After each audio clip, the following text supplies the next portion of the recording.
गुरुग्राम के शहीद कैप्टन कपिल कुंडू और चरखी दादरी के शहीद सिपाही सत्यवान के आश्रितों को दी गई नौकरी। बैठक में हरियाणा सिविल सेवा संशोधन नियम 2016 में संशोधन को मंजूरी दी गई है। आमतौर पर पुलिसकर्मी अपने स्टेशन से दूर भी तैनात रहते हैं। अभी तक उन्हें एक माह में केवल 10 दिन का ही दैनिक भत्ता दिया जाता था। अब वो 20 दिन का भत्ता ले पाएंगे। बैठक में निर्णय लिया गया है कि ईपीएफ पेंशन भोगियों जिन्हें वृद्धावस्था सम्मान भत्ते से कम पेंशन मिल रही है, उन्हें अब वृद्धावस्था सम्मान भत्ते के बराबर पेंशन मिलेगी। हरियाणा कैबिनेट का किसान हित में बड़ा फैसला। 1 जुलाई से कृषि नलकूपों पर स्वेच्छा से लोड बढ़ाने के लिए किया जा सकेगा आवेदन। इच्छुक किसान अपने नलकूपों का लोड बढ़ाने के लिए 1 जुलाई से 15 जुलाई 2024 तक पोर्टल पर कर सकते हैं आवेदन। पुनः बोर कर शिफ्ट किए जाने वाले नलकूपों के लिए सौर ऊर्जा की शर्त लागू नहीं होगी। सिरसा में गुरुद्वारा चिल्ला साहब की जमीन गुरुद्वारा को ही देने की मंजूरी कैबिनेट ने दी है। आज के दिन श्री गुरु नानक देव जी सिरसा की इस पवित्र धरती पर आए थे। कैबिनेट के एजेंडे में 14 आइटम 19 आइटम हमारे रखे गए थे और 19 के 19 आज अप्रूव हो गए हैं। सबसे पहला जो एजेंडे के अंदर विषय था कि हमारी सरकार ने पीछे जो हमारे शहीदों के परिजन थे, अनुकंपा के आधार के ऊपर उनके परिवार से एक व्यक्ति को नौकरी देने का निर्णय किया था। सरकार में कहीं पर भी आज 2 और जो हमारे शहीद परिवार थे उनके परिवारों से 2 और सरकारी नौकरी में आज इस पॉलिसी के तहत शहीद कैप्टन कपिल कुंडू की बहन श्रीमती काजल कुंडू और दूसरे हमारे शहीद सत्यवान की बहन श्रीमती मंजू रानी को मौलिक शिक्षा विभाग में लिपिक के पद पर सरकारी नौकरी दी है। और जो श्रीमती काजल कुंडू है उसको रोजगार विभाग में सहायक रोजगार अधिकारी ग्रुप बी के पद पर नौकरी दी है।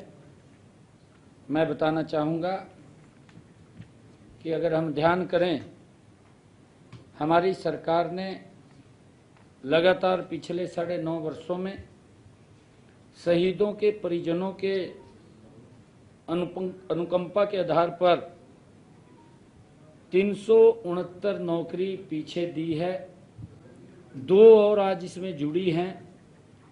ये संख्या आज 371 वो हो गई है।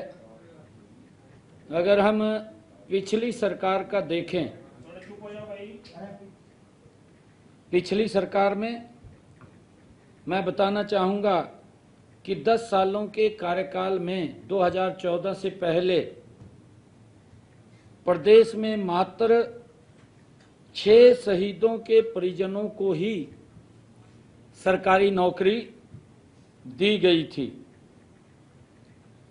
आज हमने इन दोनों मामलों में नियमों में छूट देते हुए सरकारी नौकरी देने के लिए स्वीकृति प्रदान की है, जो फर्स्ट एजेंडा था।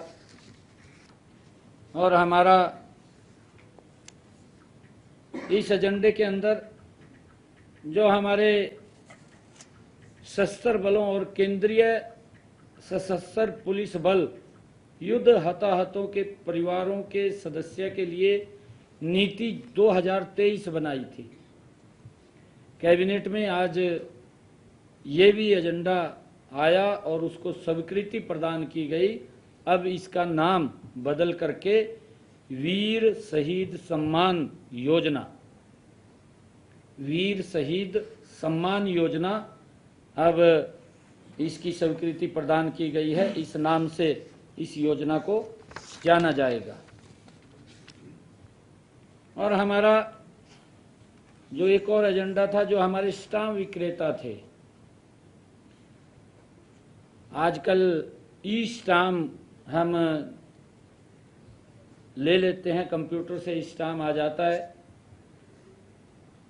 और 10,000 रुपए के स्टाम्प की पावर हमारे वेंडर्स को थी,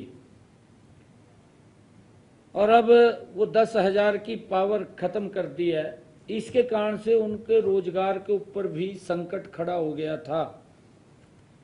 आज कैबिनेट ने ये फैसला लिया कि उस 10,000 को बढ़ा करके 20,000 रुपया हमने कर दिया है, जिससे जो प्रभावित हमारे स्टाम्प वेंडर्स थे उनका रोजगार प्रभावित ना हो, उसको लेकर के इसको बढ़ाने का भी आज स्वीकृति मंजूरी दी गई है।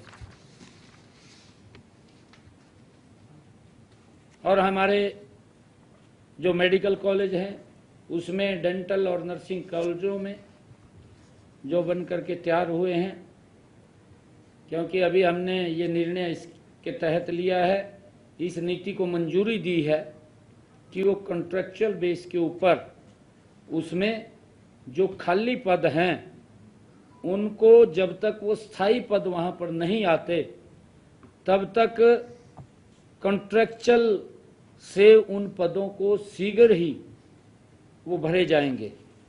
उसकी भी आज हमने स्वीकृति प्रदान की है। हमारे जो पुलिसकर्मी हैं, जो दिन रात किसी भी समस्या को लेकर के या कोई क्राइम हो जाता है उनको बाहर रहना पड़ता है, वो उनकी इन्वेस्टिगेशन के लिए जाना पड़ता है, मुस्तैदी से वो ड्यूटी करते हैं। उनका जो हरियाणा सिविल सेवा यात्रा भत्ता संशोधन नियम 2016 में भी ये हमने इस संशोधन को मंजूरी दी है कि अब वो 10 दिन की बजाय उनके दैनिक भत्ते की सीमा 10 दिन से बढ़ा करके उसको 20 दिन कर दिया गया है, क्योंकि कई बार उसको 10 दिन से ज़्यादा लग जाते थे और उसको 10 दिन का ही उसको भत्ते मिलते थे, परंतु 10 दिन से ज़्यादा नहीं मिलता था। अब उसको 20 दिन कर दिया है ताकि उनको इस दिक्कत ना आए, उनको पूरा उसके भत्ते मिले। इसको भी आज हमने मंजूरी दी है। एक और हमने निर्णय किया है, हमने ये निर्णय किया है कि जो हमारे पेंशन भोगी थे, जिनको जैसे कोऑपरेटिव बैंक के बहुत कम पेंशन मिलती थी, या MITC के हमारे कर्मचारी थे, बहुत कम पेंशन मिलती थी, HMT के कर्मचारी थे, उनको बहुत कम पेंशन मिलती थी। आज मंत्रिमंडल ने इस प्रस्ताव को भी मंजूरी दी है ताकि सरकार द्वारा दिए गए भत्ते और EPF पेंशन का कुल योग भी अगर उनकी कम पेंशन है तो 3,000 रुपये तो उनको ये प्रति माह मिलेगी, और समय समय पर भी इसको संशोधित किया जाएगा। इसको वृद्धा पेंशन के बराबर वो देने का निर्णय आज हमारी मंत्रिमंडल की इस प्रस्ताव के अंदर मंजूरी इसको भी दी गई है। इसके अंदर लगभग काफ़ी संख्या में हैं जो लगातार वो घूमते भी रहते थे और इसकी मांग भी कर रहे थे। कोऑपरेटिव बैंकों के हैं, HMT के भी काफ़ी हैं, और हमारे जो MITC के हैं वो तो कम ही संख्या है, परंतु है वो भी अभी भी वो भी संख्या है। एक और निर्णय ये लिया गया है मंत्रिमंडल की बैठक में कि जो हमारे ठेकेदार जिनका पंजीकरण और नामांकन के लिए नए नियम हरियाणा पंजीकरण सह सूचिताबद्ध नियम 2023 को भी मंजूरी दी गई है। ये नियम पंजीकृत सह सूचीबद्ध ठेकेदारों द्वारा बयाना राशि EMD जमा करने से छूट प्रदान की गई है ताकि वो अपने व्यापार को आसानी से आगे बढ़ा सके।